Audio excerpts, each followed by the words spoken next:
The best healthcare is there in ways big and small. There when we most and least expect it.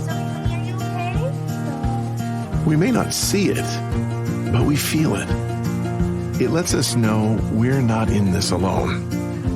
Everyone deserves a healthcare partner who never quits. One who's there for what matters. United Healthcare.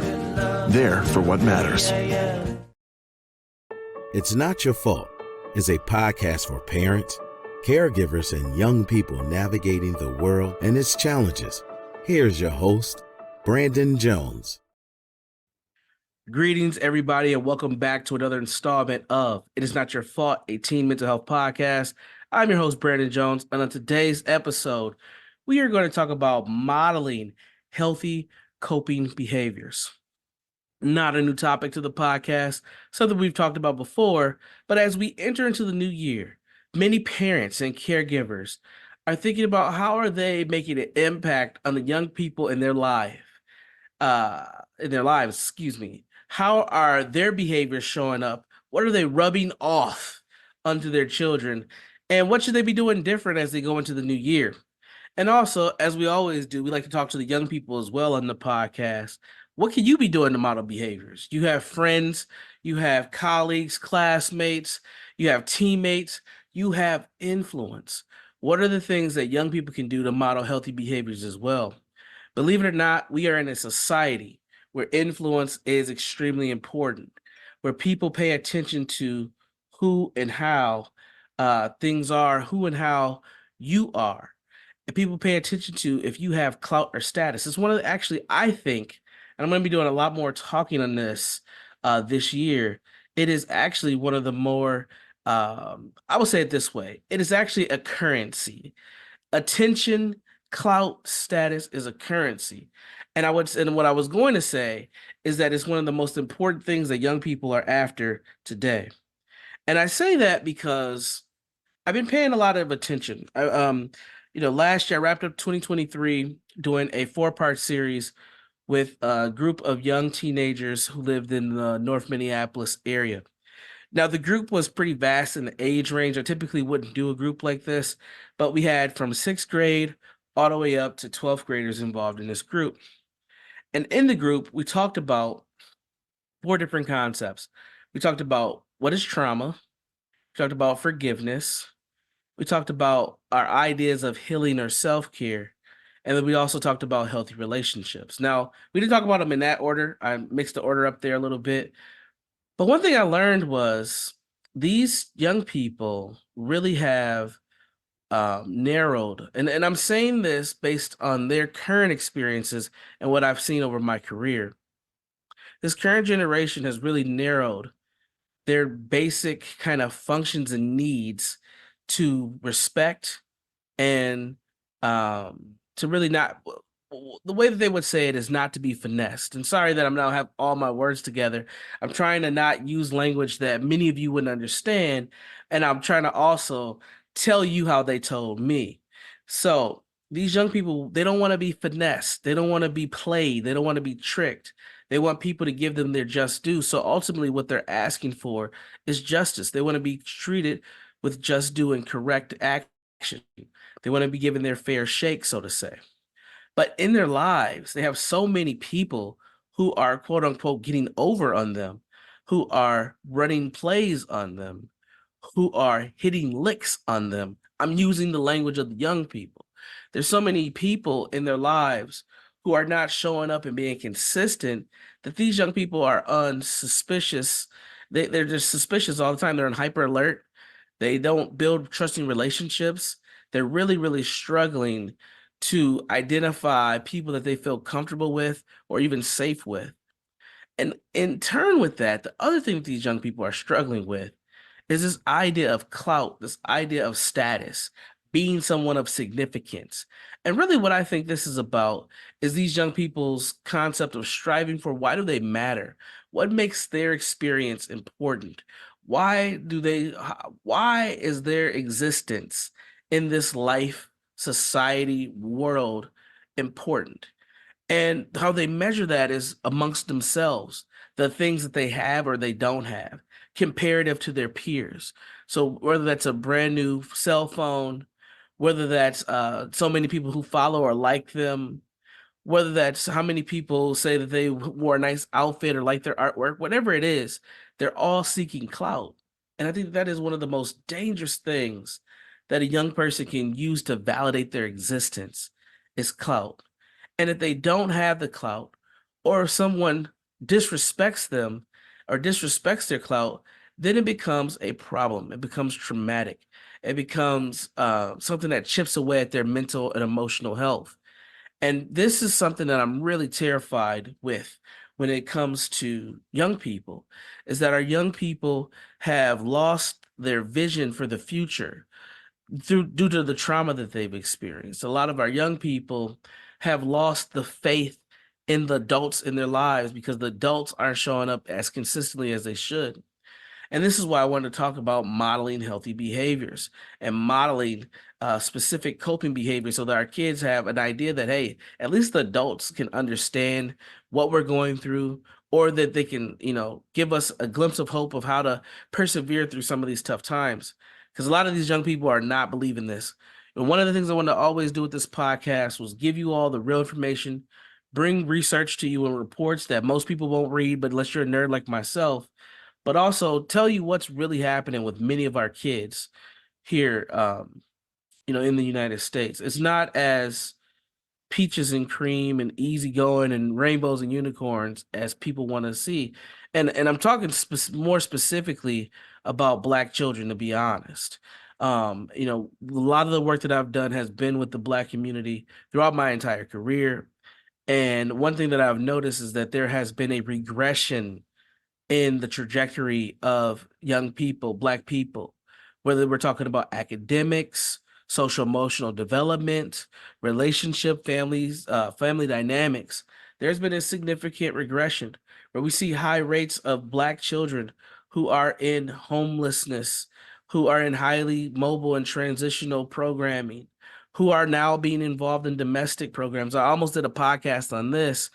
I came across a report that just broke my heart, that there was a report that I think it was 33% of domestic violence calls involve the adolescent. And you might not understand what that means. What that means is this: over a third of the domestic violence police calls that took place in 2023 involved a child under 18, which means that the child was having an aggressive experience with another adult or person in the home, which means that our kids are fighting their parents and grandparents and caregivers. That is terrifying. When I see stuff like that, I'm like, oh my God, what are we talking about? What are we doing here? What happened to the levels of respect and understanding and dynamics? We are in a crisis mode right now, and I don't think people truly are paying attention to it. We're focusing on the wrong stuff. We're not being honest about what's really happening. So that's why it's important that this year, and with this year's podcast, that I really started trying to bring the real to you all and say, hey man, it's not as easy as we're going. And even though I'm specifically talking more about Black kids, this stuff should trickle out to all kids of all ethnicities. It's not gonna just stay stagnant in one community.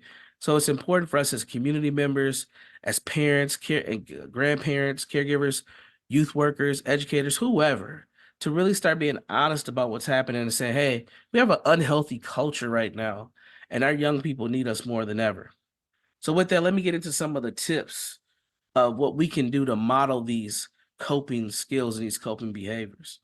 Now, we know the list. We know the well-being and self-care list. It's all the things that you've heard before: deep breathing, going on a walk, getting your exercise in, eating healthy foods, communicating and connecting with friends, writing in your journal, using sensory, which we don't talk a lot about, but making sure you're using sensory. Sometimes people like to fidget, playing with sand. You might like, squishy things in your hands. Those are all good sensory things. Some people like smells and aromas.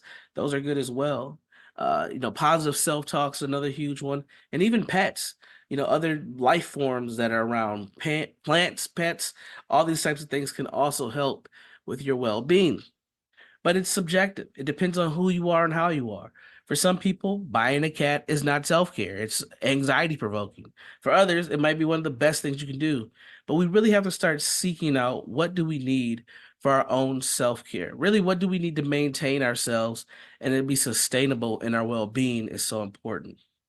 And in order to do that, once you figure out what your thing or things are, then you have to start naming and claiming it. Name and claim for your well-being, which means what? These are the things, these are the coping skills that you will definitely need to name and claim your space or your well-being. Sorry. The first one is take space when you need it. I run into so many adults who say, I don't have time for self-care. I gotta work. I gotta take care of these children. I gotta make dinner, clean the home. I gotta spend time with my partner, blah, blah, blah. All these things. And none of those things are incorrect. You do have to do those things. But if you don't take space when you need it, when you don't take care of yourself, your health goes down, you start to feel ill, your mental health definitely goes, to various different directions. And you're not being authentic with yourself. You're not keeping it real with yourself. You're not taking the best care of yourself. Let me put myself on blast, myself included. I wrapped up the end of 2023 ill, and you can still kind of hear it in my voice a little bit. I'm not 100% just yet, but it was a struggle. I thought I was gonna have a nice, relaxing holiday season, and I was sick because I pushed through the year so heavily, doing so many things that I did not take the space that I needed for myself, and my body just shut down on its own and said, "Hey, brother, you're going down. You gonna go down with this cold, and it's gonna last quite a while." And it forced me to sit down. Like I had to get sick to actually slow myself down for the holidays, which it happens. Our body keeps the score, and it definitely will communicate when it's time to shut things down. But that just gave me another physical reminder to say, hey, Brandon, you have to do better and you have to pace yourself a lot better in 2024 so that you don't have to physically be ill to slow yourself down. So definitely take the space that you need. The next big thing that we have to do as adults, caregivers, and young people is talk to our kids or talk to our siblings or talk to our friends about ways to actually cope. And we have done a really good job in this mental health awareness space of getting to this place where people can talk about actual mental health. We know about depression, we know about anxiety. People even tell that they go to therapists. That's amazing. But when we don't talk about what we do with our therapy, that's the next phase. How do we do it? What works for you? What doesn't work for you? What makes a lot of sense? And as adults, it's very important to talk to your kids about how to cope.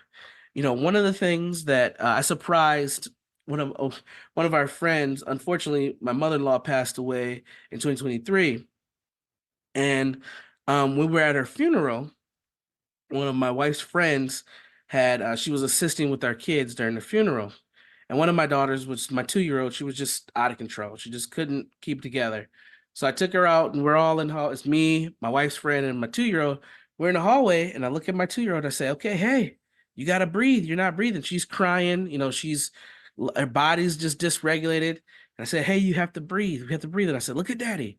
We're going to do volcano breaths. Are you ready? We're going to do it. Are you ready? And all of a sudden, you see my 2-year-old, she puts her hands in like kind of this namaste kind of position.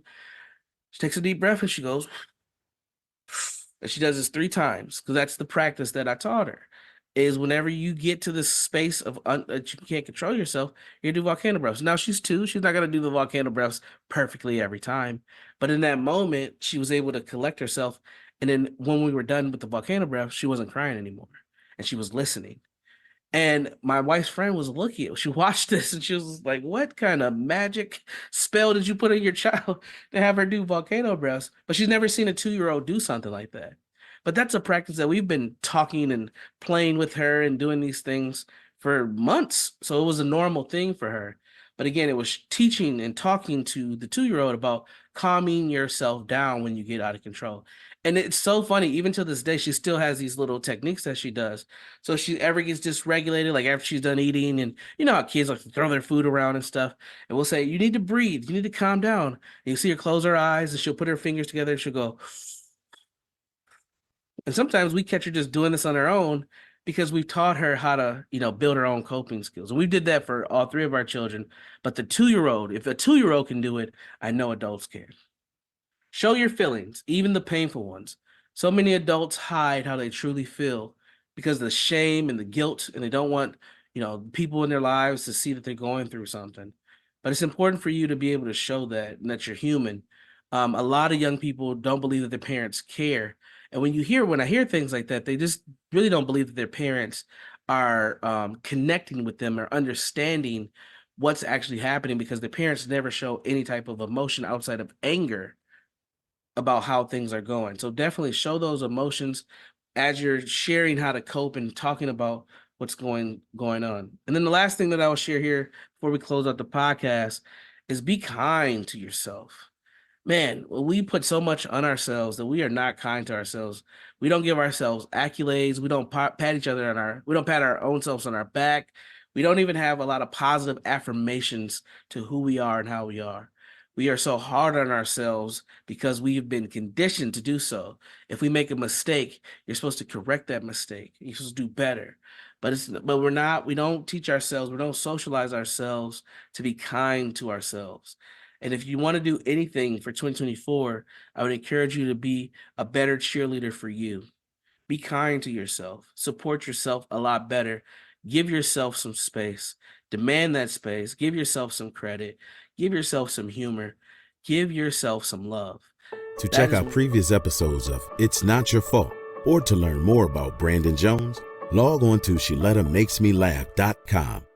Unleash the power of smile for your team. Delta Dental of Minnesota offers coverage to fit your unique small business, leading to a better benefit package and a happier team. Visit deltadentalmn.org/small business.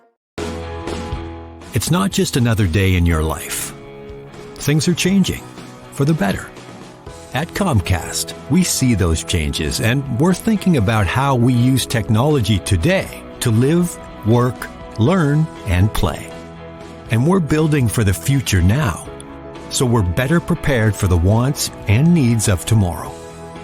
That's why Comcast is rolling out multi-gig internet speeds to more than 50 million homes and businesses before the end of 2025, making our already industry-leading network even faster, smarter, greener, and more reliable. Over the decades, Comcast has been your partner, working hard to serve your community, and will continue to be your partner. We're expanding our gigabits so you can enjoy the tiny bits that matter most. If you were recently around someone with COVID-19, it's a good idea to test yourself to see if you have it. If you have symptoms like fever, cough, congestion, sore throat, or loss of taste or smell, it's a good idea to test yourself to see if you have it. Testing regularly is an excellent way to help stop the spread of COVID-19, and it helps protect your family, friends, and others in our community. Rapid tests are simple and quick. You use a nasal swab, and you will have your results in about 15 minutes. You can take this COVID-19 test right in your own home. Best of all, you can get free rapid tests delivered right to your address. That's right, I said free. While supplies last, Minnesota households are eligible to order 8 free rapid at-home COVID-19 tests each month. So protect yourself and others during this busy time of year. The website to order your free at-home rapid tests is simple. Just go to sayyeshometest.org. Once again, that's sayyeshometest.org. You know Shaletta makes you laugh, but did you know Shaletta Brundage can also make you think and boost your business? Media personality, activist, and comedian Shaletta Brundage founded Shaletta Makes Me Laugh to celebrate and share the best of Black culture. It's a podcasting platform. You can download 10 weekly podcasts hosted by African-American subject experts at ShalettaMakesMeLaugh.com or wherever you find your favorite podcasts. ShalettaMakesMeLaugh.com is also a production house, creating broadcast-quality commercial content. And Shaletta and her team of storytellers create powerful promotional campaigns to get businesses the brand awareness they're looking for. Some of Minnesota's top businesses trust Shaletta, and you can too. Get out the word about your events and products and get in front of communities of color with ShalettaMakesMeLaugh.com. She's got the power to help your business.